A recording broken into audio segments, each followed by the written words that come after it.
시청자 여러분 안녕하십니까? 뉴스 현장 시작합니다.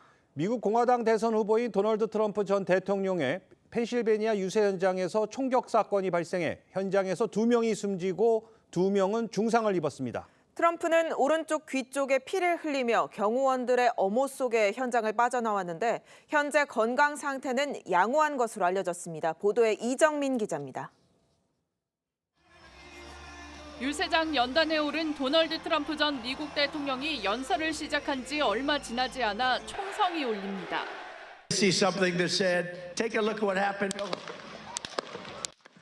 트럼프가 오른쪽 귀를 만지며 연단 아래로 몸을 숙이고 이어지는 총성에 군중도 엎드리며 비명이 들려옵니다.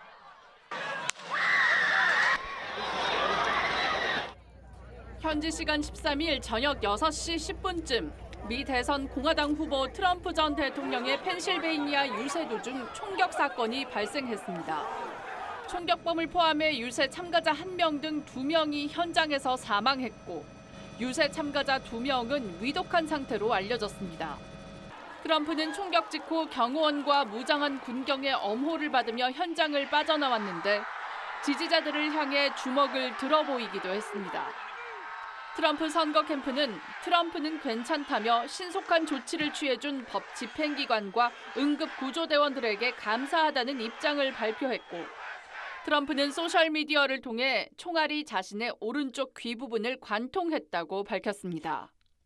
미 FBI에 따르면 총격범은 펜실베이니아 출신 20세 남성으로 당국은 정확한 범행 동기를 파악하고 있습니다. 바이든 대통령도 긴급 기자회견을 통해 이번 총격을 규탄하며 대선 경쟁자 트럼프의 빠른 회복을 기원했습니다. TV조선 이정민입니다.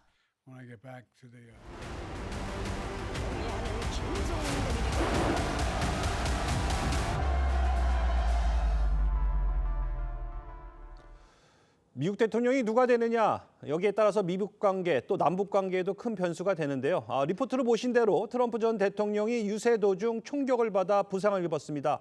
전문가와 이 부분 자세히 짚어보도록 하겠습니다. 네, 문성묵 한국국가전략연구원 센터장, 이현종 문화일보 논설위원 나오셨습니다. 안녕하십니까? 자, 보신 것처럼 트럼프 전 대통령이 선거 유세 도중에 총격이 발생했습니다. 트럼프 전 대통령은 귀에서 피를 흘렸고 황급하게 자리를 피했는데, 자, 지금 상태는 어떻습니까? 예, 지금 방금 보도에 나왔듯이 앵커께서도 말씀하셨습니다만 그렇게 생명의 지장은 없는 것으로 확인이 된 것 같습니다. 방금 화면에서도 보셨습니다만 총격이 발생했고 트럼프는 전 경호원과 함께 급히 그 연단 아래로 이제 앉았었고요. 예. 일정 시간 지난 후에 트럼프는 일어나서 자신의 건재함을 과시하듯 지지자들에게 손을 흔들어 보였고 예. 현장을 이탈해서 병원으로 이송이 돼가지고 확인한 결과 이제 귀에 부상을 입었습니다만 예. 생명에는 지장이 없는 것으로 다행히 확인이 됐고요. 본인도 SNS를 통해서 오른쪽 귀 윗부분을 관통했다라고 얘기를 했고요.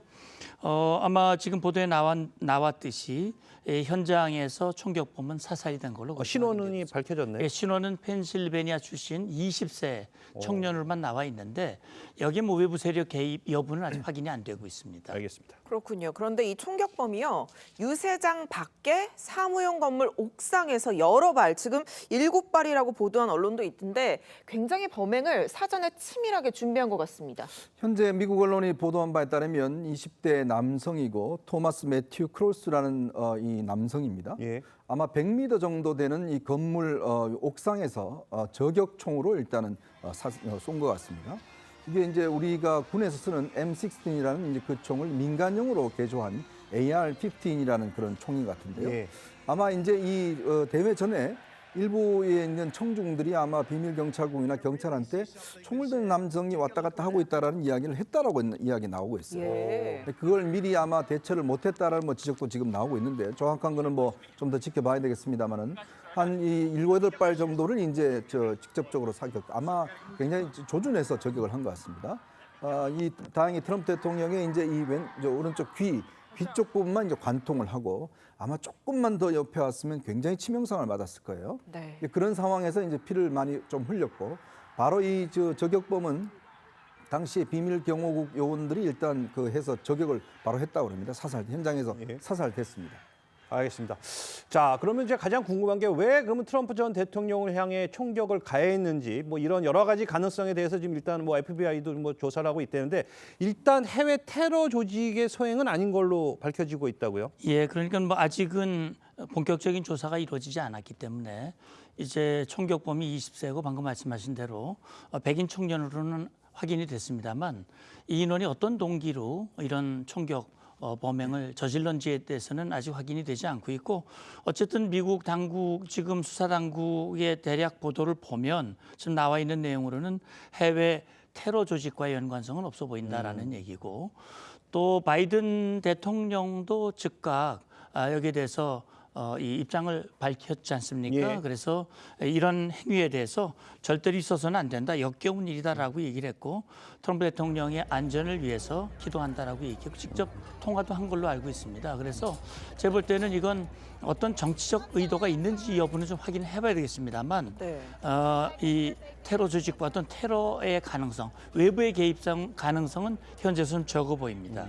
자, 그렇다면 혹시 뭐 여러 가지 이유가 있겠지만 뭐 물론 최종 조사를 해봐야 알겠지만 혹시 뭐 여러 어떤 이유들이 좀 있을까요? 아마 이제 미국 대선이 지금 굉장히 어떤 치열하게 전개가 돼 있고 예. 또 서로 간의 어떤 이 대립섬이 굉장히 극명하게 나눠져 있지 않습니까?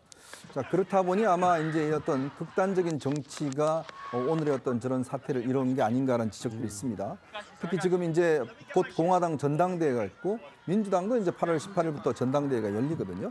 이제 그런 상황에서 이제 대선전이 격화가 되는 상황에서 아마 일각에서는 며칠 전 그 바이든 대통령이 5일 전에 트럼프 대통령을 관역의 중심에 넣자, 트럼프를 관역의 중심에 넣자, 네. 뭐 이런 이야기를 해서 혹시 부추긴 게 아닌가는 뭐 지적도 나오고 있습니다만은 어쨌든 이 워낙 대선전 자체가 이 격화되다 보니까 이런 일이 벌어진 게 아닌가 생각이 드는데 미국에서는 사실 이런 여러 가지 총기가 워낙 자유화되어 있기 때문에 이런 일들이 꽤 많이 벌어지고 있는 상황입니다.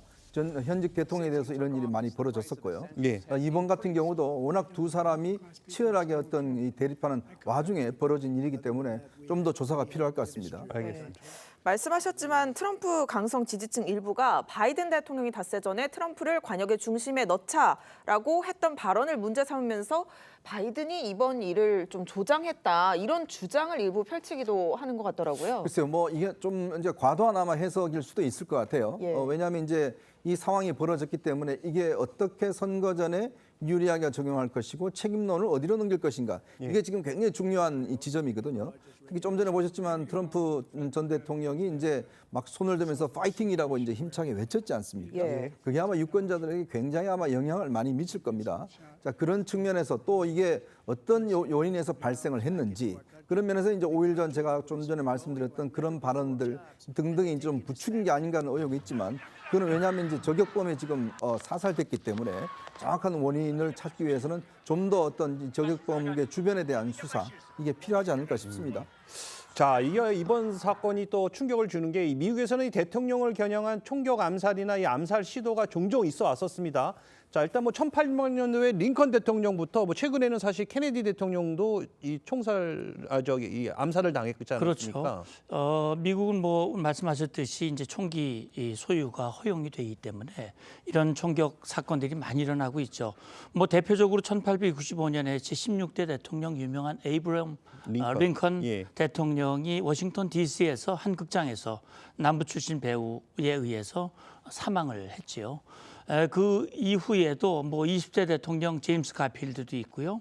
1901년에 25대 대통령 윌리엄 베키니도 역시 이 총탄에 의해서 유명을 달리한 그런 사건들이 예. 있었고 가장 가까이에는 1963년 유명한 존 F 케네디가 텍사스주 댈러스에서 퍼레이드 하던 중에 이제 오즈월드에게 총격 사망한 그런 사건들이 있었고요.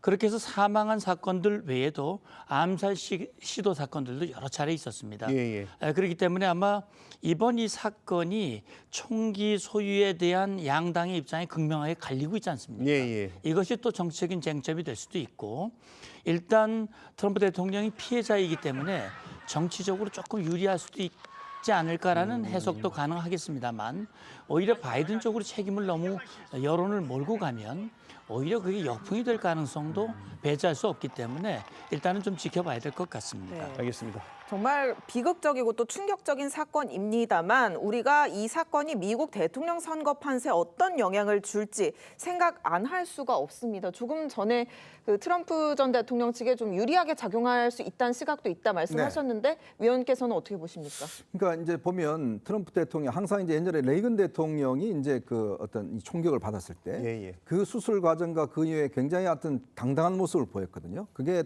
레이건 대통령 인기에 굉장히 큰 영향을 미쳤어요. 오늘 사건도 보면 트럼프 대통령이 이제 총격을 맞고도 관중들을 향해서 뭐 파이팅이라고 했던 그런 제스처를 했지 않습니까? 예. 이게 굉장히 아마 이 영향이 클 것 같습니다. 이게 이제 대립적인 구도가 뭐냐면 지금 이제 최근에 바이든 대통령이 기억력이 많이 없다, 뭐 인지 능력에 문제가 있다, 뭐 이런 문제가 많이 있잖아요. 반면 총격을 받으면서도 어떤 면에서 보면 꿋꿋하게 견뎌내는 트럼프 후보. 뭐 이렇게 대립각이 세워진다 그러면 아마 트럼프 대통령에게 어떤 동정론이 많이 갔을 수 있을 것 같고 또 한편으로는 바이든 대통령에 대한 지금 후보 교체론 이게 더 불을 붙이는 거 아닌가. 자, 그런 트럼프에 대응하기 위해서 바이든의 어떤 저런 유약하고 인지능이 없는 문제 이게 부각될 경우에 최근에 오바마 전 대통령이나 많은 민주당의 후원자들이 지금 지지를 철회하는 모습을 보이고 있지 않습니까? 제가 볼 때는 아마 이 사태가 결국은 트럼프에게 좀 더 동정론이 있고 또 거기에다가 바이든의 후보 교체론 이것도 좀 불을 붙이는 게 아닌가라는 그런 관측을 해볼 수 있을 것 같습니다. 알겠습니다. 자, 이 미국 대통령이 누가 되느냐 여기에 따라서 이 미북 관계 또 이 남북 관계에도 변수가 될 텐데 트럼프 전 대통령이 만약에 당선이 된다면 자, 이 미북 관계 어떻게 전망하시나요? 예, 아마도 지금 김정은의 마음속에는 트럼프가 다시 됐으면 하는 그런 기대감이 있을 수 있습니다. 왜 그러냐면 이미 트럼프 대통령과는 3차례나 만났잖아요. 그렇죠. 예, 그래서 어쨌든 지금 트럼프 자신도 김정은에 대해서 긍정적으로 얘기를 했고 자기가 그동안 대화를 통해서 문제를 풀어가고자 했던 그런 시도들이 자기는 잘한 걸로 그렇게 얘기를 하고 있기 때문에 예. 어쨌든 트럼프 대통령 2기가 다시 시작이 된다면 그런 협상 국면이 벌어질 가능성은 있습니다. 다만 1차 이 하노이 노딜이 일어났던 것은 김정은이 말로는 비핵화했지만 행동으로는 비핵화의 진정성을 보여주지 않았기 때문에 김정은의 그런 태도의 변화가 없다면 다시 대화를 한다 하더라도 김정은이 원하는 그런 구도나 그런 결과를 기대하기 어려울 수 있다 하는 생각도 들고요. 지금 트럼프 대통령이 뭐 주한미군 문제, 방위비 분담금 문제 그런 것 때문에 우리로서는 좀 불편한 결과가 될 수 있지 않겠냐 이런 또 우려도 일부 있긴 합니다만 이번에 이제 미국을 방문하고 돌아온 대통령실 관계자에 따르면 트럼프 대통령 때 오히려 한미동맹이 더 강화될 수도 있고 그렇죠. 확장 억제를 더 강화할 수도 있다라는 얘기들이 있기 때문에 우리는 모든 가능성에 대비한 대비가 필요하다고 봅니다. 네.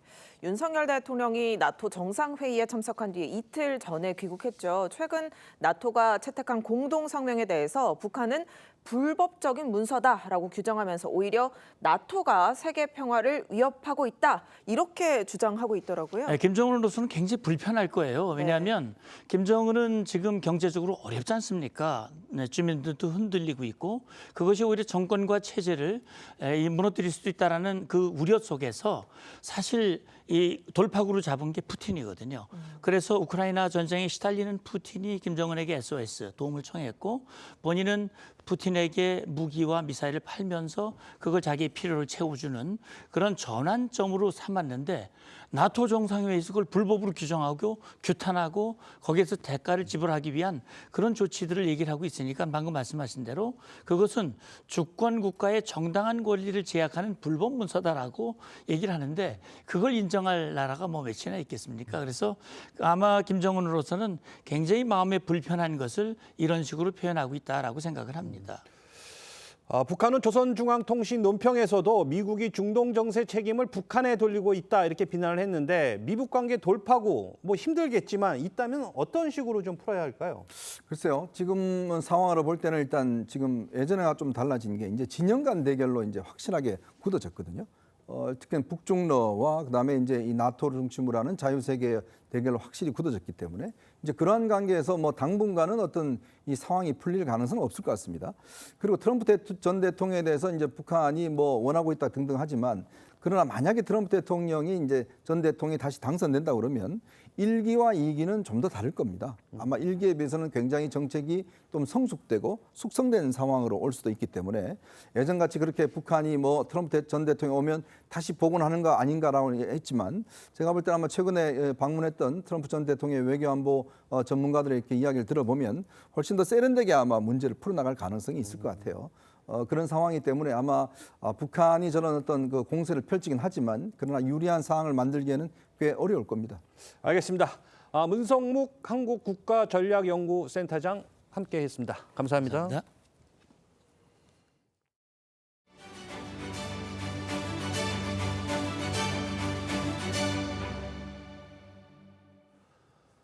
더불어민주당이 오늘 예비 경선을 실시하고 전당대회 본선에 진출할 최고위원 후보 8명을 뽑습니다. 국민의힘 전당대회는 열흘이 채 남지 않았는데 각 후보들이 막바지 표심 경쟁에 돌입했습니다. 취재기자 연결합니다. 이태영 기자, 민주당 최고위원 예비 경선 시작했습니까? 네, 민주당은 조금 전 1시 30분부터 국회 도서관 대강당에서 전당대회 최고위원 예비 경선을 시작했습니다. 현재 최고위원 후보들의 5분 정견 발표가 진행 중인데 마무리되면 투표가 시작될 예정입니다. 이번 경선에 원내와 원외 인사를 포함해 총 13명의 후보가 출마했는데 이 중 8명만 본선에 진출합니다. 투표 결과는 오후 5시쯤 나올 예정인데 이후 다음 달 18일 전당대회에서 5명의 최고위원을 선출합니다. 당권 레이스가 막바지로 접어든 국민의힘 후보들 일정도 전해주시죠. 네, 지금 각종 여론조사에서 1위를 달리고 있는 한동훈 후보는 오늘 충청권 당협을 누비며 막판 표심 잡기에 나섰습니다. 한 후보 캠프는 결선 투표 없이 승부를 초기에 결정짓는 굳히기 전략에 초점을 맞추고 있습니다. 나경원 후보는 제주도, 울산, 부산 등 남부 지역을 집중 공략 중인데요. 결선 투표에서 친윤계 표심과 비한계 표심을 모두 흡수해 막판 뒤집기도 가능하다고 보고 있습니다. 원희룡 후보는 오늘 상향식 공천 등 새로운 공약 발표에 나설 예정이고 윤상현 후보는 자신만큼은 계파 정치에서 자유롭다는 점을 부각하고 있습니다. 지금까지 정치부에서 전해드렸습니다. 국민의힘 당권 주자들은 전당대회를 9일 앞두고 막판 레이스에 돌입했습니다. 여야 전당대회 관련된 소식과 또 정치권 쟁점들 전문가와 하나씩 짚어보도록 하겠습니다. 네, 이현종 문화일보 논설위원 계속해서 함께해 주시고요. 송영훈 국민의힘 법률자문위원, 김진욱 전 청와대 대변인, 여선웅 전 청와대 선임행정관 모셨습니다. 안녕하세요. 안녕하십니까? 안녕하세요.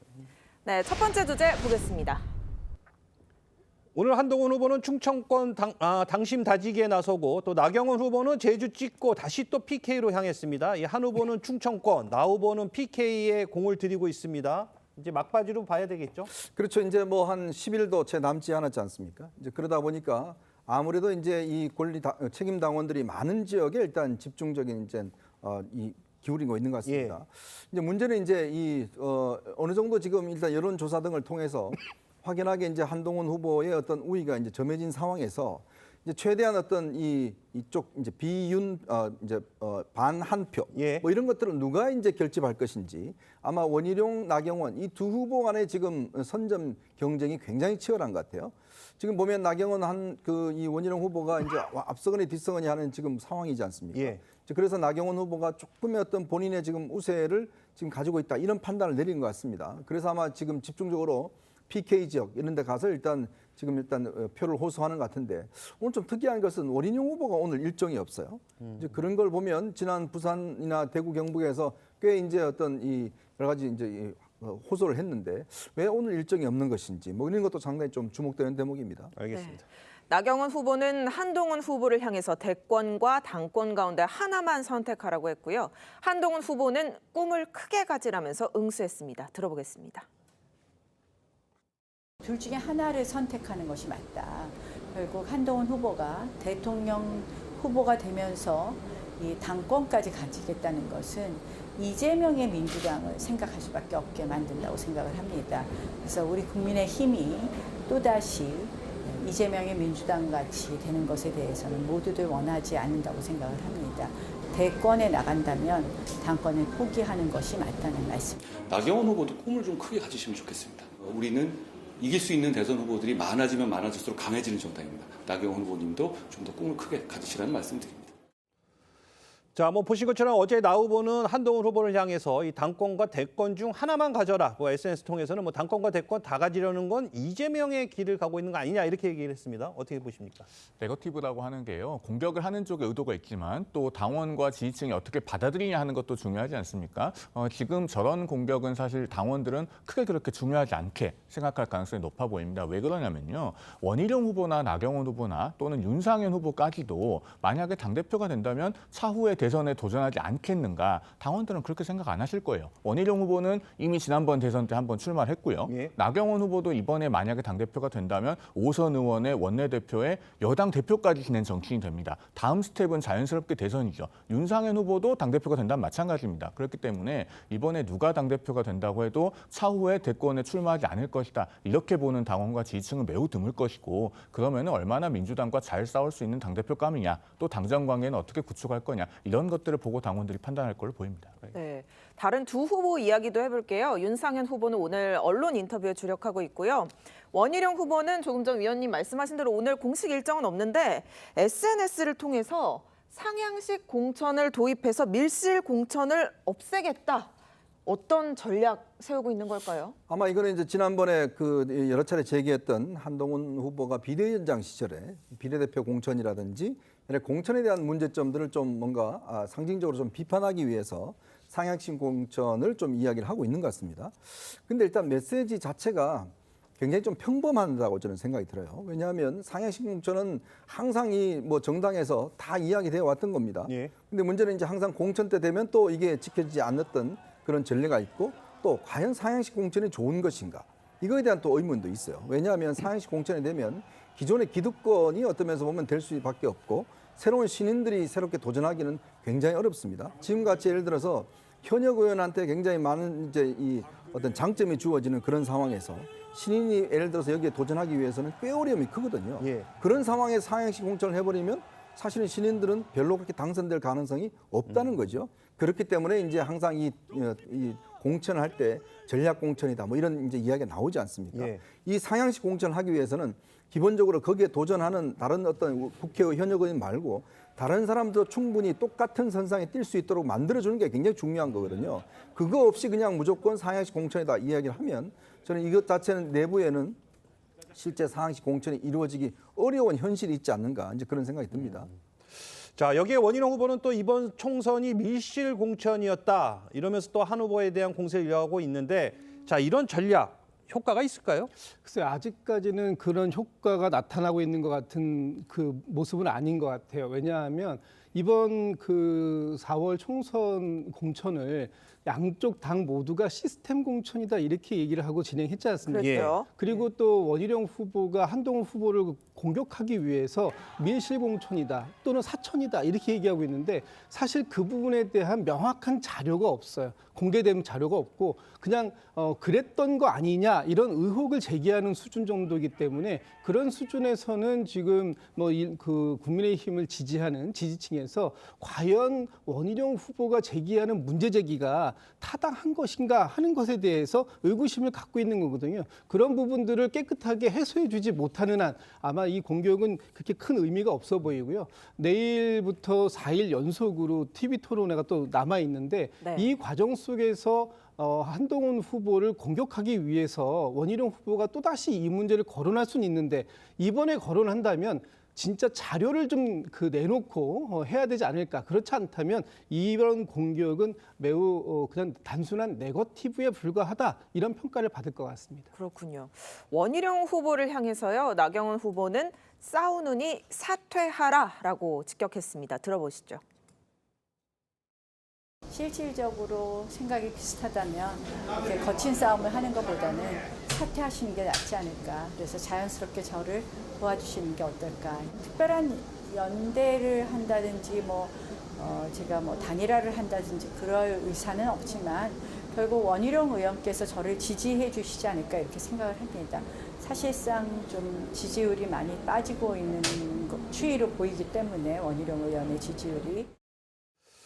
자, 뭐 보신 것처럼 지금 나 후보는 결국에는 원 후보가 나를 돕고 지지해 줄 것이다 이렇게 얘기를 했는데 자, 실제로 어떻게 전망하시나요? 그러니까 선거 초반이랑 많이 좀 달라진 분위기예요. 선거 초반에 원희룡 후보가 사실은 먼저 단일화를 이야기했었고 그때 나경원 후보는 무슨 소리냐 무조건 출마한다 고한다 이렇게 이야기를 했었는데 갑자기 뭐 지난주부터 원희룡 후보가 사실은 약간 공격이 약간 좀 애매해졌거든요. 지난주에도 뭐 네거티브 전략을 갑자기 뭐 안 하더니 그 다음 날에는 또 다시 네거티브를 하고 또 오늘 같은 경우에는 선거운동을 사실은 주말이면 굉장히 중요한 시기인데 공개적인 일정도 없고요. 그런 틈을 타서 나경원 후보가 아마도 지금 막판에 기세를 약간 좀 몰아서 오히려 그 약간 주춤하고 있는 듯한 원희룡 후보를 향해서 지금 이제 결선 전략, 그러니까 지금 결선에 가면은 본인이 오히려 한동훈 후보를 상대할 수 있다 이러면서 친윤척 지지층들을 약간 끌어당기기 위한 그런 이제 메시지를 던진 것으로 보입니다. 네, 지금 현재 민심은 어떤지 여론조사를 하나 보겠습니다. 지난 9일부터 11일에 실시한 한국갤럽 조사인데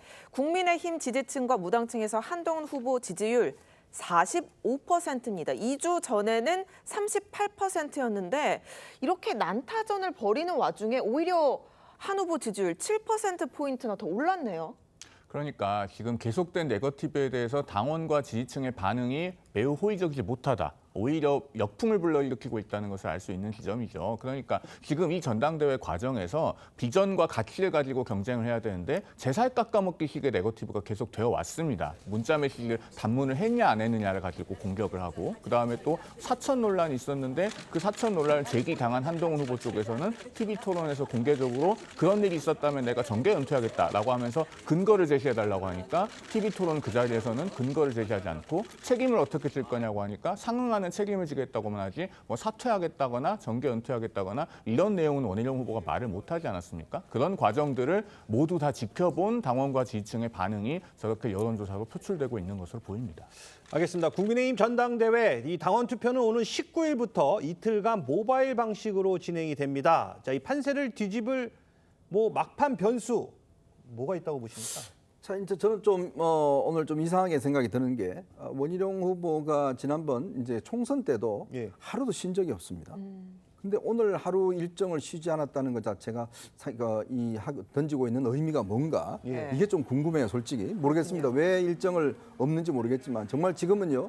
하루하루 지금 뭐 당협들 쫓아다니기도 굉장히 지금 힘겨운 상황이거든요. 오늘 뭐 한동훈 후보는 충청 지역, 나경원 후보는 지금 제주에서 PK 지역 뭐 굉장히 당협들을 지금 계속 다 돌고 있거든요.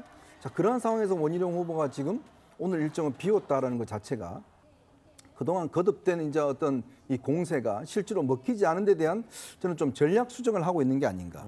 그렇다면 이 전략 수정이 어떤 방향으로 할 건지 지금 나경원 후보는 계속 이제 단일화를 압박하고 있잖아요. 이제 이런 부분에 대한 이제 변수가 좀 있을 것 같습니다. 즉 지금 이제 반 한 표, 친윤표 이걸 어떻게 하나로 뭉치느냐에 따라서 실제 이제 1차 투표에서 끝을 내느냐 아니면 2차 투표로까지 갈 수가 있느냐 요거에 대한 이제 그 판단이 정해질 것 같아요. 우리가 아마 이제 이번 주부터 진행되고 있는 TV 토론에서 그동안 제기됐던 여러 가지 한동훈 후보에 대한 이제 이 문제에 대해서 일말의 어떤 증거라든지 이런 것들이 좀 이제 드러나는 것인지 아마 이런 부분들이 아마 이제 막판 남은 변수일 것 같은데 문제는 지금 일부 당협위원장들이 한동훈 후보가 오면 이게 뭐 당협을 뭐 사람들한테 연락하지 않는다든지 좀 홀대를 하는 측면들이 있어요. 오히려 이게 또 동정론을 좀 불러일으키는 측면이 있는 것 같습니다. 이런 것들이 또 다음 주 여론조사에 어떻게 반영될지 좀 더 지켜보겠습니다. 지금 한동훈 후보가 앞서 나가다 보니까 2위와 3위 나경원, 원희룡 후보 간 연대, 뭐 나원 연대라고 이름 붙인 곳도 있던데 아직 좀 빠른 얘기인가요? 판세를 뒤집을 수 있을까요? 그래서 1차 투표 직전에 나원연대가 될 가능성 저는 뭐 좀 낮다고 보고요. 저 나원연대라는 것은 아마도 2차 결선 투표용이 아닌가 싶어요. 그런데 지금 한동훈 후보 같은 경우에는 스포츠 경기로 치면 와이어 투 와이어라는 단어가 있지 않습니까? 그게 1등을 한 번도 놓치지 않고 우승하는 경우인데 한동훈 후보가 지금 한 6번, 7번 정도의 여론조사에서 한 번도 1등을 놓치지 않고 있어요. 이런 상황이라면 과연 나원연대가 된다고 해서 과연 1등 후보를 1차에서 50%를 저지할 수 있을까라는 일단 의구심이 좀 들고 만약에 그게 가능하다고 했을 때 그때는 이제 2차 결선에서 나원연대가 일정한 효과를 발휘할 수는 있을 텐데 지금 상황으로 보면 1차에서 한동훈 후보를 50% 이하로 묶는 거 이거에 조금 더 신경을 더 집중하지 않으면 아마 와이어 투 와이어가 될 가능성도 있다라고 보여집니다. 자, 뭐 와이어 투 와이어 우승까지 얘기를 해주셨는데, 자, 지금부터는 민주당 전당대회 소식도 한번 살펴보도록 하겠습니다. 오늘 민주당에서는 예비 경선을 통해 최고위원 후보를 13명에서 8명을 줄입니다. 그러니까 5명이 컷오프 될 예정인데, 자, 일단 어떻게 예상하시나요? 지금 이제 뭐 민주당 최고위원 후보들이 모두 다 친명이어서 사실은 뭐 당대표 선거는 뭐 어떻게 보면은 이제 원사이드하고 최고위원 선거가 사실은 민주당 당내에서는 더 관심거리인데요. 지금 이제 뭐 그 원내 이렇게 좀 나눠져 있어요. 예. 그래서 막 원내에서는 뭐 정봉주 전 의원 그리고 뭐 김지호 부대변인 여기가 이제 뭐 강성 뭐 친명이라고 할 수가 있는데 이분들이 컷오프가 될 것인가, 그러니까 이제 안에 들어갈 수 본 경선에 들어갈 수 있을 것이니까 거기가 좀 관심거리이고 또 하나는 지금 여성 후보들 중에 전현희 그다음에 이현주 강선우 의원 이 세 분이 있는데 그 여성 의원 같은 경우에는 만약에 이제 무조건 1인 같은 경우에는 5등 안에 못 들었을 때 1인은 무조건 포함되거든요. 뭐 그걸 떠나서 여성 후보들 뭐 다 이제 만만치 않은 후보들이 이제 뭐 출사표를 던졌기 때문에 누가 들어갈 것인가. 뭐 전현희 이현주 의원 같은 경우에는 이번 총선 기간에 민주당의 여전사다 뭐 이런 평가가 있었는데 그 둘 중에 어떻게 라이벌 구도에서 누가 이제 뭐 본선 티켓을 거머쥘지 이런 게 좀 관심거리입니다. 네, 민주당 최대 계파이자 지금 강성 친명 성향을 띠고 있는 곳이 더민주 전국혁신회의인데 여기에서 지지하는 최고위원 후보를 공개하겠다라고 예고를 했습니다. 친명 후보 일색이지만 이 회의에서 지지하는 후보를 찍는다면 뭐 좀 의미가 있다고 봐야 될까요? 선거에 상당히 영향을 줄 수 있죠. 왜냐하면은 이 더민주 혁신회의가 지난 총선 과정에서도 30명 가까이 그 후보를 당선시키는 기염을 토했던 그런 상황이 있었고 예. 특히 이 더민주 혁신회의가 지금 이재명 전 대표의 어떻게 보면 가장 가까이에서 친위 부대 같은 역할을 했다라는 평가가 있거든요. 그런 쪽에서 최고위원 후보를 라인업했다라는 뜻은 이재명 대표와 함께할 최고위원을 사실상 지목한 것이기 때문에 그렇죠. 이 권리당원들 또는 강성 친명 지지 당원들 사이에서는 굉장히 영향력을 줄 것이다 이렇게 볼 수밖에 없을 것 같습니다. 자, 지금 뭐 이재명 전 대표의 친위 부대다 이렇게 얘기를 하셨는데, 자, 그러다 보니까 사실상 이재명 대표 후보 이 독주 체제에 오히려 힘을 실어주는 상황이다 보니 이게 득일 수도 있지만 반대로 또 실이 될 수도 있다 이렇게 보거든요. 어떻게 보십니까? 항상 작용했으면 반작용이 있기 마련이거든요. 그리고 또 이렇게 너무 일색이 되다 보면 또 지금 사실은 이제 민주당 어떤 당원들의 어떤 밑바닥을 형성하고 있는 게 이제 뿌리가 친노, 친문 뭐 이런 이제 뿌리가 있습니다. 예. 근데 문제는 이제 우리가 막 드러나는 것이 뭐 굉장히 친명이 많이 드러나기 때문에 친명 일색이라고 이야기를 하지만 그러나 그 뿌리를 따져보면 그렇지도 않습니다. 특히 호남 지역 같은 경우는 보면 사실은 이제 이 이재명 대표에 대한 어떤 이 여러 가지 비판적 여론도 충분히 많이 있는 것이거든요. 저는 그래서 의외로 이번에 김두관 전 후보, 전 의원이 꽤 선전할 가능성은 저는 있다고 봐요. 왜냐하면 최소한 지금 목표가 30% 일단 넘는 거거든요. 그렇게 되면 기존에 있던 친노, 친문의 어떤 세력을 총결집하는 효과가 분명히 있는 겁니다. 그것이 있고 그렇게 결집되고 난 세력이 있다 그러면 그 이후에 즉 오는 10월이면 이재명 대표가 2가지 혐의에 대한 재판이 이제 선고가 이루어지지 않습니까? 예. 만약 그게 다 유죄가 된다 그러면 굉장히 이걸 중심으로 해서 급속히 강화될 우려가 있어요. 그리고 또 선거라는 거는 그냥 이게 그냥 나온 게 아닙니다. 이제 이 김두관 후보 같은 경우도 지금 굉장히 아마 이재명 대표를 지금 비판하고 나왔잖아요. 저게 아마 TV 토론 뭐 등등등등해서 이루어진다 그러면 지금 우리 국민의힘도 봤듯이 굉장히 의외로 치열한 결전이 벌어질 수 있는 가능성도 저는 충분히 있다 이렇게 보고 있습니다. 자, 뭐 지금 말씀하신 것처럼 이재명 전 대표가 연임에 도전하는 가운데 김두관 전 의원도 지금 당대표 후보로 나섰습니다. 김두관 후보는 이재명 1인 중심 정당을 비판하고 있는데요. 직접 한번 들어보시죠. 지금 민주당에서 이제 다양성과 역동성이 사라지고 있지 않습니까? 서로 다름과 차이를 인정하는 다양성이 핵심인데 나와 생각이 다르면 적으로 취급당하고 또 배척당하고 있고 어떻게 보면 이재명 1인 중심의 정당으로 만들어지고 있고 이는 이제 권위주의 시대로 회귀하는 거라고 저는 진단을 합니다. 네, 김두관 후보가 민주당에 대해서 비판을 했는데 어떻게 좀 선전 가능성 어떻게 보십니까? 이번에 김두관 후보의 민주당 당대표 경선에서 득표율이 굉장히 중요하죠. 사실은 조금 전에 우리가 봤습니다마는 그 출마 선언문에는 훨씬 더 센 얘기들이 써 있습니다. 뭐 1인의 지시에 일렬 종대로 돌격하는 전체주의의 유령이 민주당에 떠돌고 있다. 뭐 이런 이야기까지 했거든요. 그런 김두관 후보가 그 이재명 대표 일극 체제에 맞서서 몇 %나 득표하느냐. 이게 지금 어떻게 보면 민주당의 비주류가 얼마나 존재하는가. 정당 내부에서 이견을 수용하는 건강성이 어느 정도나 남아 있는가. 이것의 시금석이 될 겁니다. 그 민주당 지지층이 과거에 한 번쯤은 다 들어봤을 법한 노무현 전 대통령의 명연설이 있죠. 2001년에 그 민주당 경선 출마를 할 때 모난돌이 정 맞는다 계란으로 바위치기다. 바람 부는 대로 물결 흐르는 대로 눈치 보면서 살아라. 이게 자신의 어머니가 자신에게 남겨준 가훈이었다. 라고 하면서 권력에 맞서서 권력을 쟁취하는 역사가 한 번쯤 만들어져야 한다. 이런 연설을 합니다. 그런 노무현 전 대통령의 정신이 민주당에 얼마나 남아있는가 아니면은 당사에 걸려있는 액자 속에만 남아있는가 이것을 확인할 수 있는 선거가 될 것 같습니다. 알겠습니다. 김두관 후보는 또 이 정책적으로 봤을 때 종부세 검토가 필요하다는 이재명 후보를 향해서 민주당의 정책 근간을 부정하는 것이다. 이렇게 비판을 했습니다. 자, 이 비판 민주당 당원들에게 영향을 좀 끼칠 수 있을까요? 글쎄요. 뭐 전통적으로라면은 뭐 영향을 끼칠 수가 있는데 뭐 이재명 대표가 이야기했기 때문에 어느 정도 약간 좀 완충되지 않을까 이런 생각을 가지고 있고 저는 이재명 대표가 이번에 당대표 출마 선언문에 그러니까 윤석열 대통령 이야기가 하나도 없어요. 그러니까 오로지 뭐 민생 이야기만 했고 최근에는 먹사니즘 뭐 이야기를 하면서 민주당의 새로운 민주당의 이념은 먹고 사는 문제다 이런 이야기를 했는데 오히려 저는 이것이 중도층 확대 전략에 큰 도움이 된다고 보고 민주당에 있는 뭐 강성 지지층들도 이제는 이재명 대표가 꼭 지지층만 바라보는 것이 아니라 이렇게 뭐 대권 행보를 위한 중도층 확장 전략에 굉장히 높은 점수를 줄 것이다. 그렇기 때문에 김두관 뭐 후보가 이야기하는 그런 것들은 큰 영향을 미치지 않을 것이다. 이런 생각을 합니다. 알겠습니다. 다음 주제 보시겠습니다.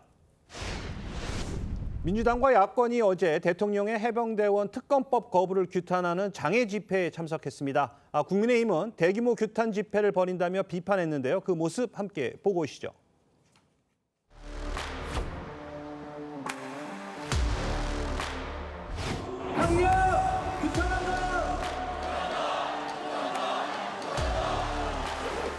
대통령은 해병대원 특검을 거부했습니다.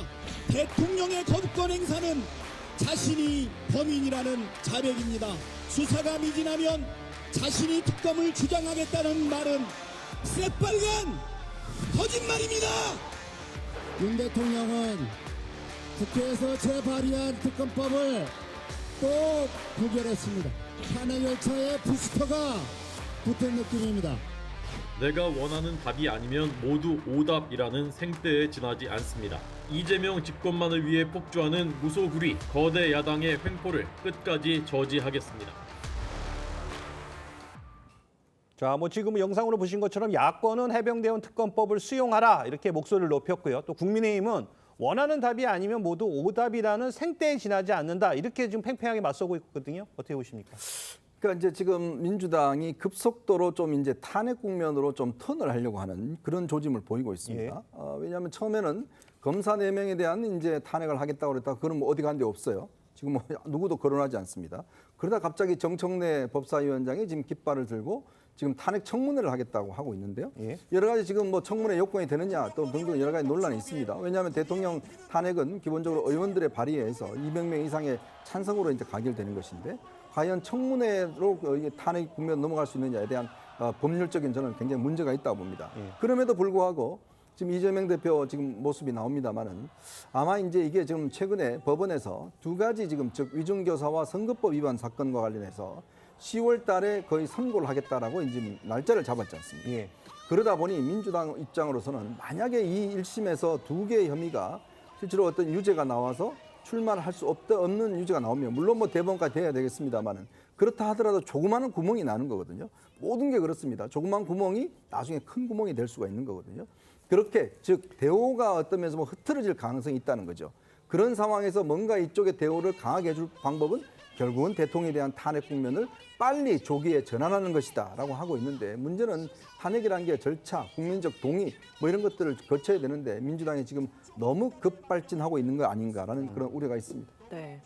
뭐 집회에서 정말 윤 대통령의 탄핵 가능성에 대해서 언급이 수차례 나왔는데 지금 급발진하고 있는 거 아닌가 말씀하셨는데 어떻게 보셨어요? 그건 아마도 뭐 대통령실이나 국민의힘이 탄핵에 대한 포비아 때문에 그런 것 같고요. 지금 민주당이 얘기하는 것은 지금 윤석열 대통령을 바로 지금 탄핵하겠다. 그런 탄핵을 위한 탄핵안을 만들겠다 이런 거 아니거든요. 지금 얘기하고 있는 건요. 최혜병 어제 같은 경우에도 최혜병 특검법에 대해서 얘기를 하고 있는 건데 이번 주 금요일이 최혜병 사망 1주기 되는 날입니다. 그렇습니다. 그리고 이제 이 1년이 딱 다 돼 가는데 며칠 전에서야 불과 경찰의 조사 결과 나왔고요. 그 조사 결과도 어떻게 보면 각본에 의해서 짜여진 게 아닌가 싶을 정도로 그런 조사 결과가 나왔습니다.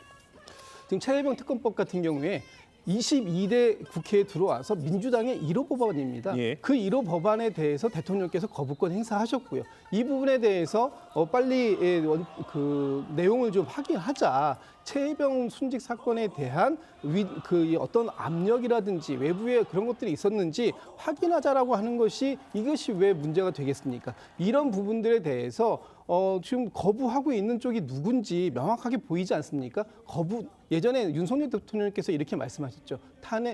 특검법 거부하는 사람이 범인이다. 이렇게 말씀하셨듯이 죄 없으면 지금 청문회 자체를 거부할 이유가 없습니다. 나와서 말씀하시면 되고요. 거기에서 소명하시면 될 것 같습니다. 자, 민주당은 해병대원 특검법에 대한 이 재표결 시점도 고심 중입니다. 이 국민의힘 전당대회 등 변수를 고려해서 미룰 것으로 보이는데 국민의힘 전당대회 결과 이 재표결에 어떤 영향을 끼칠까요? 민주당 입장에서는 무조건 그 속도 조절 어떻게 보면 타이밍을 좀 바꿔야 될 것 같아요. 그러니까 이른바 지금 특검법 본회의 때 1차 투표에서 어쨌든 반대하는 안철수 의원 빼고 모두 다 이제 기권했거든요. 예. 그러니까 결국에는 지금 그 8명을 확보하기가 약간 좀 어려워졌다. 그리고 또 하나는 국민의힘이 전당대회나 특수 상황 속에서 갑자기 여기를 누가 대놓고 특검법을 찬성하기가 굉장히 어렵고 또 하나는 한동훈 후보가 뭐 제3의 안을 내세우면서 다 3자가 추천하자, 특검을 추천하자 이 안을 냈기 때문에 지금 김재섭 의원 같은 경우에도 이 제3자 특검법을 찬성하고 있고 이런 상황에서 지금 앞서 우리가 민주당이 8명을 확보하기가 굉장히 어려워졌기 때문에 아마도 국민의힘 전당대회 끝나고 하는 것이 이 특검법 통과에는 유리하지 않을까 이렇게 전망합니다. 알겠습니다. 네. 이어서 법사위 소식도 한번 짚어볼게요. 정청래 법사위원장이 손준성, 이정섭 검사 탄핵 심판에서 여당 몫으로 추천된 국회 측 법률 대리인을 해임했습니다. 이제 탄핵 심판에 국회 측 변호사가 야권에서 추천한 변호사만 남은 건데 해임한 이유 추측되는 것 좀 설명해 주시죠. 그러니까 지금 뭐 가히 저는 정청래 위원장의 폭주시대다 이렇게 규정하고 싶습니다. 뭐 자기 하고 싶은 건 다 하잖아요. 뭐 나가라 그러고 10분 동안 나가 있으라 그러고. 그러니까 원래 이제 이 법사위원회가 사실 이제 이 그 헌법재판소에 탄핵을 하게 되면 검사 측 역할을 합니다. 그래서 이제 법사위원장이 이제 탄핵 소추인으로 이제 들어가게 되는데 물론 본인이 어떤 법률 전문가가 아니기 때문에 여기에 전문적인 어떤 변호인들이 이제 들어가서 이 소송을 진행하게 되거든요. 거기에는 여당 야당 추천한 이제 변호사들이 있습니다. 추천해서 들어가서 이 심판하는데 문제는 지금 이제 이 정청래 위원장이 본인이 위원장 직권으로 지금 이 여당 추천 이 법률 대리인이 너무 이제 소극적이다 탄핵에. 자 그러니까 이제 이 사람을 빼고 여당 추천을 가겠다. 이렇게 이야기를 하고 있고 예전에 아마 본인은 가방위원장이 시절에 이 가방위원장이 장제원 가방위원장이 그때도 이제 장제원 가방 야당 추천을 뺐다. 그래서 자기는 복수를 하는 거다. 뭐 이렇게 이야기를 하고 있지 않습니까? 그런데요, 저는 정말 이 정청래 법사위원장이 오히려 지금 민주당의 어떤 투쟁의 어떤 것들을 정당성을 상실시켜주고 하고 있다. 왜냐? 우리 국민들은요 법적 정당성을 굉장히 중요시하게 보고 있습니다. 저렇게 일방적으로 추진하게 되면 아무리 그 뜻이 옳다고 하더라도 동의받을 수 없어요. 문제는 저는 오히려 지금 민주당의 어떤 투쟁이나 민주당의 어떤 주장들을 상당히 걸림돌이 되는 게 바로 정청래 위원장의 저런 행동이다. 저 국민들이 누가 동의하겠습니까? 오히려 정상적인 체제 내에서 야당 간사도 지금 임명하고 있지 않아요. 법사위가요. 야당 간사 임명안도 지금 상정하고 있지 않습니다. 저렇게 혼자서 그냥 일방적으로 하는데 그 국민들 동의할 분들이 계시겠습니까? 국민들이 다 지켜보고 있습니다. 알겠습니다. 자, 그러자 국민의힘은 정청래 위원장을 향해 독불장군식 포감만을 일삼는다 이렇게 강하게 비판을 했습니다. 자, 이에 대해 정 위원장은요, 눈에는 눈, 이에는 이라는 눈이 논리를 내걸면서 반발하고 있는데 이런 태도는 또 어떻게 보십니까? 글쎄 그 정청래 위원장 입장에서는 좀 전에 우리 이현정 위원님께서 말씀 주실 때 과방위원장을 정청래 위원장이 했었습니다. 예. 21대 국회에서. 예. 그때 본인이 위원장으로서 법률 대리인을 과방위에 세워놓은 사람이 있었는데 그 정청래 위원장 후임이 장제원 의원이세요. 예. 장제원 의원이 과방위원장에 오시자마자 법률 대리인을 교체했거든요. 그러니까 법률 대리인을 교체할 수 있는 권한은 각 상임위원장이 갖고 있는 겁니다. 그렇기 때문에 지금 법사위의 법률 대리인을 교체할 수 있는 것도 이것도 법사위원장의 그 권한이기 때문에 그런 권한을 행사하는 것에 대해서 뭐 독불장군이다, 뭐 포갑이다 이렇게 비판하시는 건 좀 너무 과한 비판이다라고 말씀드리고 싶고요. 아마도 이제 그런 부분에 대해서 눈에는 눈, 이에는 이 이런 표현은 좀 다소 과한 부분이 저도 있다고 생각합니다만. 그렇다고 해서 상임위원장의 고유 권한을 사용하는 것에 대해서 그 비판하는 것은 좀 바람직하지 않다 이런 말씀. 상임위원장의 고유 권한이다 이라고 하는데 이에 대해서 어떻게 생각하십니까? 일단은요, 정청래 위원장이 말하는 것처럼 눈에는 눈, 이에는 이라고 할 수 있으려면요, 사안이 똑같아야 돼요. 다릅니다. 당시에 그 장제원 과방위원장이 대리인을 교체했을 때는요, 국회하고 별도로 국회 과방위원장도 권한쟁의 심판의 피청구인이었어요. 그러면서 과방위원장이 바뀌었기 때문에 권한쟁의 심판에 대한 입장이 달라졌습니다. 그래서 그 입장을 더 잘 대변할 수 있는 대리인을 선임하기 위해서 대리인을 교체를 했던 거예요. 그런데 지금 검사 탄핵 사안은요, 국회와 검사 간의 사안이에요. 그렇기 때문에 국회 자체가 바뀐 게 아니지 않습니까? 기관은 똑같아요. 그러면은 입장이 달라질 게 없기 때문에 대리인을 교체한다는 것이 명분이 대단히 약합니다. 그리고 이거 시간 순서대로 다시 한번 놓고 볼 필요가 있는데요. 정청래 위원장이 6월 10일에 법사위원장이 됩니다. 그리고 대리인이 해임돼서 사임세를 낸 게 6월 25일이에요. 근데 이정섭 검사 탄핵 사건은요, 그 6월 25일에 헌재에서 이미 변론이 종결됐어요. 그러니까 대리인을 바꾼다고 해서 결과가 달라질 가능성이 별로 없습니다. 그러면 그 시점에 왜 해임을 했을까? 5월 30일에 안동환 검사 탄핵 소추안이 기각이 됩니다. 그러면서 그러면 앞으로 이정섭 검사 탄핵 사건도 기각될 가능성이 높지 않겠느냐라는 관측이 나와요. 그러면은 대리인에 대해서 기존의 대리인이 소극적으로 수행을 했기 때문에 기각이 됐다라는 어떤 면피성 사유를 만들어내기 위한 해임이 아닐까라고 보는 관측들이 존재합니다. 그렇군요.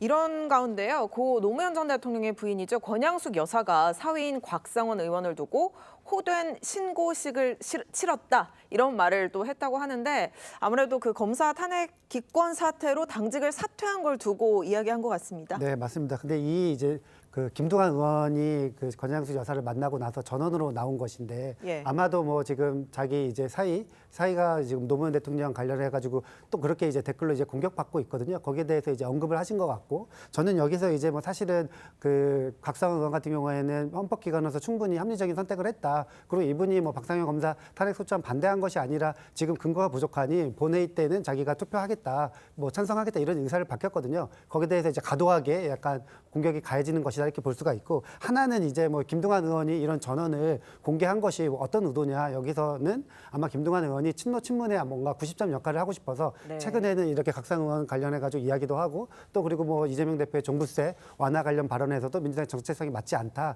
이런 이야기를 하는 것이 아마도 뭐 선거 국면에 들어가서 이렇게 이제 메시지를 내는 것이 아닌가 이렇게 좀 평가할 수 있을 것 같습니다. 알겠습니다. 지금까지 정치권 쟁점 짚어봤습니다.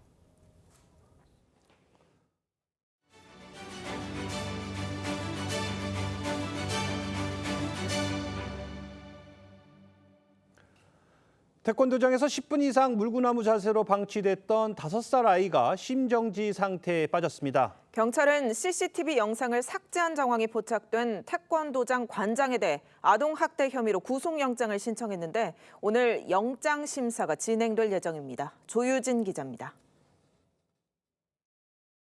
경광등을 켠 구급차에 이어 순찰차가 상가 건물 앞으로 들어옵니다. 잠시 뒤 구급대원들이 다급하게 환자를 실어 나릅니다. 경기 양주시 한 태권도장에서 5살 남자아이가 숨을 쉬지 않는다는 신고가 접수됐습니다.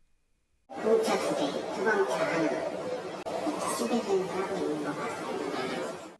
경찰 조사 결과 피해 아동은 심정지 전 말아서 세워둔 매트 속에 물구나무 자세로 10여 분간 방치됐던 것으로 조사됐습니다. 태권도장 관장은 피해 아동이 숨을 쉬지 않자 아래층에 있는 이비인후과에 데려간 것으로 파악됐습니다. 아니 원장님은 진료받고 계시고요. 이선생님이라고 계세요. 병원으로 옮겨진 피해 아동은 의식을 되찾지 못하고 있습니다. 아동학대 중상해 혐의로 경찰에 긴급 체포된 태권도장 관장은 장난으로 그랬다며 혐의를 부인한 것으로 전해졌습니다. 경찰은 피의자로 지목된 관장이 태권도장 내부 CCTV를 삭제한 정황도 포착했습니다. CCTV 이제 그 삭제 정황도 일부 있고 그래서 저희들이 이제 아동학대 혐의도 일부 판단되고 해서 경찰은 태권도장 수강생을 상대로 추가 피해 여부도 조사 중입니다. TV조선 조유진입니다. 보신 것처럼 5살 어린이를 심정지 상태에 빠뜨린 이 태권도 관장에 대한 영장실질 심사가 잠시 오후 3시에 진행될 예정입니다. 자, 이 내용과 함께 한 주간의 이슈들까지 자세히 짚어보겠습니다. 네, 이현종 문화일보 논설위원 계속해서 함께해 주시고요. 하재근 사회문화평론가 새로 모셨습니다. 안녕하십니까? 안녕하세요. 자, 앞서 보신 대로 이 태권도장에 서서 5살 아이가 심정지 상태에 빠졌습니다. 이 30대 태권도 관장에 대한 영장실질 심사가 잠시 뒤죠.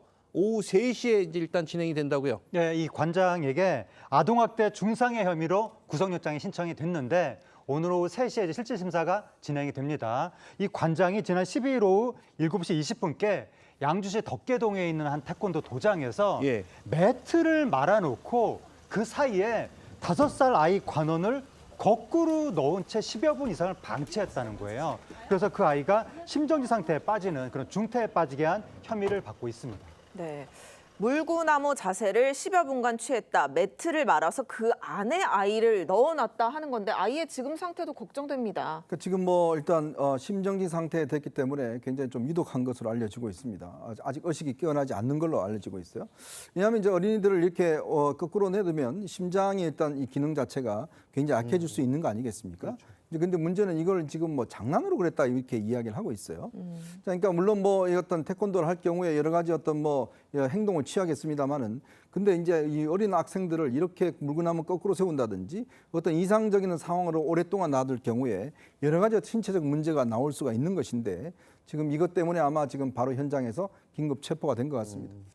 알겠습니다. 뭐 이 긴급 체포된 이 태권도 도장은 관장은 그랬습니다. 장난으로 그랬다 이렇게 혐의를 부인하고 있는데 지금 5살짜리잖아요. 예. 어린아이인데 그리고 요새 더위에 그 매트에 또 더군다나 말아서 이거 장난으로 볼 수 있을까요? 그러니까 이거를 장난으로 그랬다라고 하고 있는데 만약에 정말로 장난으로 했으면 이렇게 끔찍한 가해 행위를 장난으로 인식하는 사고방식이었다면 그 전에 또 무슨 장난을 쳤을지 모르는 거잖아요. 이거는 전면적으로 조사를 해봐야 될 사안인 것 같고 그리고 지금 경찰이 이 관장이 그 전에도 그 아이를 학대한 정황이 있다는 진술을 확보했다고 합니다.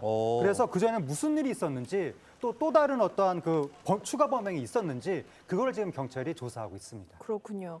또 이 태권도 관장의 CCTV 영상을 삭제한 정황을 경찰이 포착했다고 하는데 왜 삭제했는지 조사가 필요해 보입니다. 아마 자기가 뭔가 문제된 행동을 했다라고 판단했기 때문에 삭제한 것 같아요. 왜냐하면 어떤 뭐 실수를 했다든지 뭔가 했으면은 뭐 저렇게까지 행동을 하지 않을 텐데 왜냐하면 이 행동 자체가 또 이 체벌 자체가 문제가 된다고 판단하니까 제일 먼저 한 게 바로 CCTV 영상을 삭제한 거 아니겠습니까? 즉 증거를 인멸한 거겠죠. 뭐 그런 상황인데 아마 이제 본인 자체도 이것 자체가 벌어졌을 경우에 심각한 문제가 있을 것이다라는 어떤 그런 가능성을 두고 했는 것 아닌가. 뭐 그런 의혹도 있을 수가 있을 것 같습니다. 알겠습니다. 자, 계속해서 다음 소식도 살펴보도록 하겠습니다. 시청역 역주행 참사의 아픔이 채 가시기도 전에 여기저기서 이 사고 소식이 많이 들어오고 있습니다. 어제 교차로에서 트럭과 오토바이가 충돌하는가 하면 그제 청주에서는 20대 운전자가 몰던 승용차가 또 상가로 돌진했다고요. 네, 교통사고가 계속 이어졌는데 13일 새벽 3시 30분경에 인천 서구의 교차로에서 좌회전하는 대형 트럭하고 직진하던 오토바이가 충돌을 한 거예요. 그래서 오토바이 20대 남성 운전자가 숨졌습니다. 이에 대해서 지금 경찰이 뭐 신호 위반 여부라든가 조사를 하고 있고 또 12일 오후 8시경에는 충북 청주에서 20대 남성 운전자가 몰던 승용차가 상가로 돌진을 한 거예요. 그 바람에 상가 매장에서 일하던 50대 직원이 사망을 했거든요. 네. 또 길을 가던 10대 남성도 부상을 입었습니다. 그 승용차 운전자는 무단 횡단하는 보행자를 피하려다 상가로 돌진했다라고 주장하고 있는데 여기에 대해서 경찰이 블랙박스라든가 CCTV 등을 토대로 원인을 조사하고 있습니다. 그렇군요. 또 다른 차량 사고 전해드리면 서울의 한 아파트 주차장에서 70대 남성이 몰던 승용차가 주차된 차를 들이받고 전복되기도 했는데 이 운전자가 또 주장하는 게 급발진했다 이거더라고요. 그러니까 지금 뭐 주차장 안에서 아마 70대 운전자가 운전을 하다가 옆에 아들, 뒤에 며느리, 뭐 그다음에 손자 이렇게 태우고 들어가다가 바로 이제 앞에 있는 차량을 부딪히고 오토바이도 부딪힌 사고인데요. 본인 아마 이제 급발진이라고 이제 이야기를 하고 있는 것 같습니다. 최근에 일어나는 사건들의 여러 가지 공통점을 보면 일단 고령 운전자가 꽤 많습니다. 지금 뭐 시청역 사고도 마찬가지로 그 이후에 있었던 여러 가지 사고들이 보면 대부분 70대 안팎의 고령 운전자가 있는 것이고요. 또 사고 원인을 지금 급발진이라고 다들 주장을 하고 있거든요. 근데 최근에 한 택시 운전기사의 어떤 운전 사고 난 그 블랙박스 영상을 보면 본인은 이제 급발진이라고 주장을 하는데 실제로 이제 페달을 밟는 모습에 거기에 있는 이제 블랙박스를 보면 계속 엑셀레이터를 밟는 장면이 나와요. 브레이크를 밟았다고 본인은 주장을 하는데 실제로는 엑셀레이터를 계속적으로 이제 밟는 장면이 나오거든요. 그러니까 이게 어떤 갑작스럽게 인지 능력이 떨어진다든지 실수를 한다든지 이럴 경우에 어떤 긴장도가 있는 경우에 하게 될 경우에 이런 사고가 나는 것인데 그래서 이제 블랙박스를 앞면만 아니라 실제 이제 운전석 밑에도 블랙박스를 둬야 된다는 지금 주장이 많이 나오고 있습니다. 그렇죠. 그러니까 이번 같은 경우도 이제 원인을 따져봐야 되겠습니다만은 어쨌건 최근에 일어난 사건들이 고령 운전자 사고가 많다는 것 자체는 굉장히 좀 문제점이라 할 수가 있겠습니다. 알겠습니다. 자, 이렇게 시청역 참사의 경우처럼 이렇게 급발진을 주장하는 사고들이 반복이 되면서 좀 다양한 장치들을 장착하면 어떻겠냐 이런 얘기들이 나오고 있는데 어떤 것들이 있나요? 최근에 한 아이디어가 등장했는데 효과가 있을 것 같습니다. 그 대부분의 급발진 주장 사건들이 모두 페달 5인 사고인 경우가 많거든요. 자동차가 막 가니까 브레이크를 밟는다고 꽉 밟았는데 사실은 엑셀을 꽉 밟는 거예요. 그 바람에 차량이 빨리 가는 그런 사건들이 많은데 계기판에 브레이크를 밟을 때는 빨간색이 표시가 되고 엑셀을 밟을 때는 파란색이 표시가 되는 그런 장치를 누가 개발을 했다는 거예요. 아, 그럼 이제 본인이 보면서 그럼 내가 이거를 바른 브레이크를 밟고 있지만 파란 불이 들어오면 내가 악셀을 밟고 있는 거라고 알 수 있겠군요. 알 수가 있는 거죠. 그리고 페달을 세게 밟으면 밟을수록 색깔이 더 진하게 표시가 되고 평소에 잘 하지 않던 급가속이 시작이 되면 경고 음성으로도 운전자한테 알려준다고 합니다. 이러면은 페달 착각으로 인한 사고는 상당 부분 예방할 수 있지 않겠느냐 그런 기대가 나오고 있습니다. 알겠습니다. 자, 계속해서 다음 소식도 짚어보도록 하겠습니다. 요즘 같은 이 무더위에는 이 시원한 이 아이스 아메리카노 한 잔이 생각나는데, 자, 이 더위를 못 참고 이 아이스 아메리카노를 시킨 이탈리아 사람이 있어서 또 이게 화제가 되고 있다고요? 네, 그 이탈리아 사람들의 커피 자부심이 엄청난데 우리 한국인은 또 아이스 아메리카노를 좋아하지만 이탈리아 분들은 에스프레소를 좋아하거든요. 진한 커피, 그리고 탁 털어먹는 걸 굉장히 좋아하는데 에스프레소에 물을 탄 게 그 아메리카노거든요. 예, 그렇죠. 이탈리아 분들은 용납이 안 되는 겁니다. 왜 커피에 물을 타느냐? 심지어 얼음까지 탄다? 더더욱 용납이 안 되는 건데 한 이탈리아 출신 그 방송인이 최근에 우연히 어느 카페에 있는 모습이 포착이 딱 된 거예요. 커피를 시켰는데 지나가다 물어본 거예요. 무슨 커피 시키셨느냐? 그 에스프레소 시키셨느냐? 그러니까 그분이 대답을 잘 못하고 커피 시켰습니다. 이러면서 말을 얼버무리는 거예요. 또 물어봤는데 또 대답을 잘 못하는 거예요. 알고 보니까 아이스 아메리카노를 시켰더라. 한국에서요? 네, 한국에서. 그러니까 더위를 참을 수가 없는 그러니까 거네요. 이제 그 이탈리아 사람조차도 아이스 아메리카노를 시킬 수밖에 없는 한국의 기후에 대한 게 좀 웃음을 주기도 했는데 역시 한국에서는 아아가 진리다. 뭐 그런 얘기도 나오고 있습니다. 그렇군요. 한 커피 전문점이요. 한국 진출 25주년을 기념해서 아메리카노를 포함한 음료들을 25년 전 가격으로 판매한다 이런 소식도 있더라고요. 그렇죠. 지금 국내 굉장히 제일 큰 이 커피 전문점이죠. 거기서 이제 25주년을 기념해서 25년 전의 가격 이게 아마 아메리카노, 아이스 아메리카노, 그다음에 카페라떼 이거를 지금 3,000원에 판다고 그래요. 근데 25년 전에 3,000원, 지금 요즘 하면 제가 알기로 한 5,000원 넘습니다.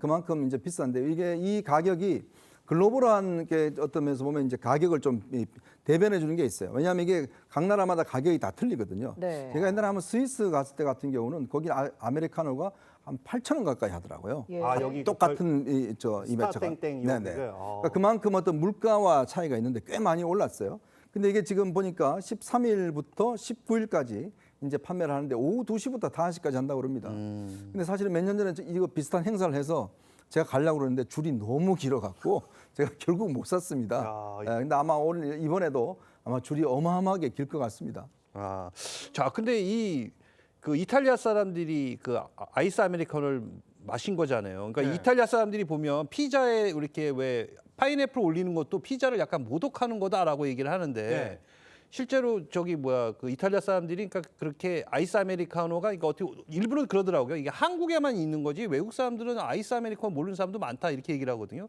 맞습니까 이게? 찬물을 좋아하는 나라가 세계에 그렇게 많지가 않다고 합니다. 우리나라는 밥 먹을 때도 면을 찬물에 말아서 냉면 먹고 막 그러잖아요.